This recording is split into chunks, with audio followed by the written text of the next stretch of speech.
Hey everyone, and welcome to today's Explainer. So today we're diving into a seriously fascinating message from our devotional. It's called The Covenant of the Watery Grave. Now I know, that sounds a little mysterious, maybe like the title of an adventure movie, right?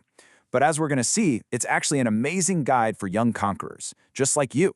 Let's unpack exactly what baptism really means and how it literally unlocks some of the most incredible help in the entire universe so you can become an absolute overcomer in your everyday life. So let me ask you a question right off the bat. What actually happens when you get baptized? I mean, is it just about getting all dressed up, standing in front of your church and, well, getting wet? Or is something much, much bigger and far more powerful actually taking place right there in the water? As you'll see in the devotional, this is absolutely not just some simple tradition. It's a massive, life-changing event.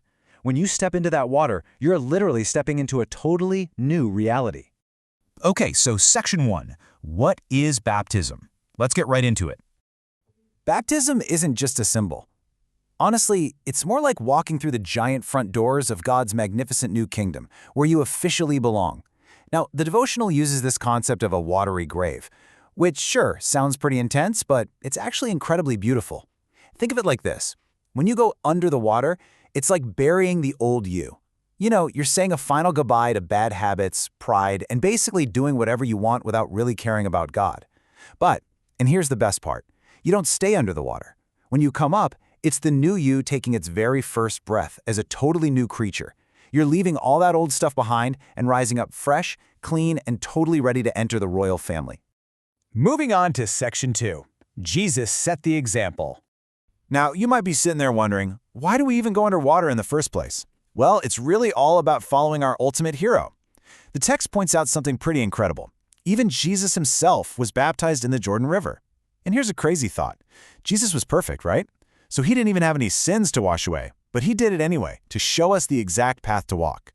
He didn't just shout instructions at us from far away. He actually walked the path first, showing us exactly how to step into this new life. So if we want to follow him, we get to do exactly what he did. So let's break down how this works. The actual physical action of going under the water has this incredibly deep spiritual meaning, and it ties right back to Romans chapter 6. Step 1 is going under, which means renouncing the world. And that's really just a big way of publicly saying, I am totally done letting bad influences control me. Then, step 2 is coming up, rising as a completely new creature, perfectly forgiven by Christ. It is such a high privilege to have all those old mistakes completely washed away. It's like a totally clean slate. Which brings us to Section 3. Joining the royal family. Take a look at the word covenant here. For a 10-year-old, or actually for any of us really, a covenant simply means a super important, totally serious two-way promise. When you get baptized, you don't just become a new person, you actually become an official member of God's royal family. You're publicly pledging yourself to live for the Lord and to do His will. You're promising to use all your entrusted capabilities for Him. And in return, God promises you some absolutely amazing things that we're going to look at in just a second. But remember, this is definitely not a secret promise. The devotional explains that this is a public vow witnessed by angels and men. Just imagine that for a second. When you get baptized, sure, your friends and family are watching, but so are the powerful masculine angels of heaven. You are testifying to everyone watching, both visible and invisible, that worldly things are now completely secondary in your life. You are literally declaring to the entire universe exactly whose side you are on. All right, Section 4, the ultimate backup team. Now, you might be thinking, okay, living for God and fighting off bad habits every day, that sounds really hard. And you're right, but the moment you make this promise, you are absolutely not fighting alone. The crucial number here is 3. The moment you take your baptismal vow, the 3 highest powers in heaven are instantly activated as your personal backup team. Just think about that. The 3 most powerful forces in existence are suddenly right there, ready to help you. So, who are they? Well, the devotional calls them the 3 mighty helpers, the Father, the Son, and the Holy Spirit. Divine help is officially pledged to you. The Father, the Son, and the Holy Spirit stand ready to work on your behalf.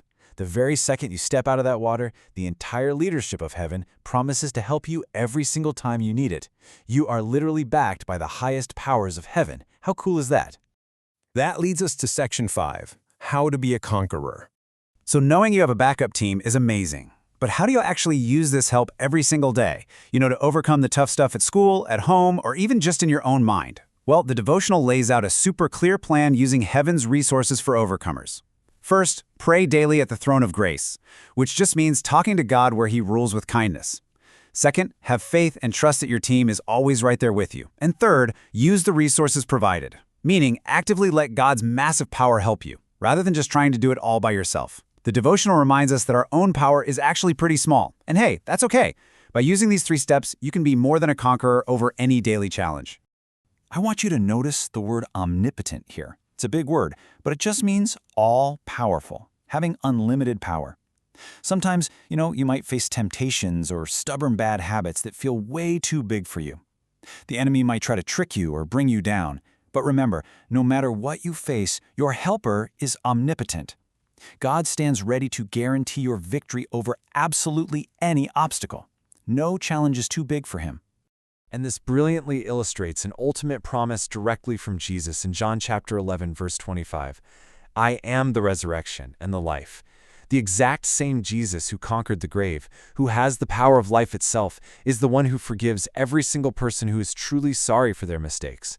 He's the one who declares you a totally new creature when you rise from that watery grave. So we've seen today through the devotional that baptism is so much more than just getting wet. It's the end of the old you, the birth of the amazing new you, and the exact moment you unlock the greatest backup team in the entire universe. The Father, the Son, and the Holy Spirit. You literally have all of heaven's resources ready to help you be a conqueror. So my final question to you today is this. Will you take the vow and claim your rightful place in the royal family? Really think about it. Thank you so much for joining me for this explainer. I really hope you leave today feeling completely empowered, fully supported by heaven, and totally ready to conquer whatever comes your way.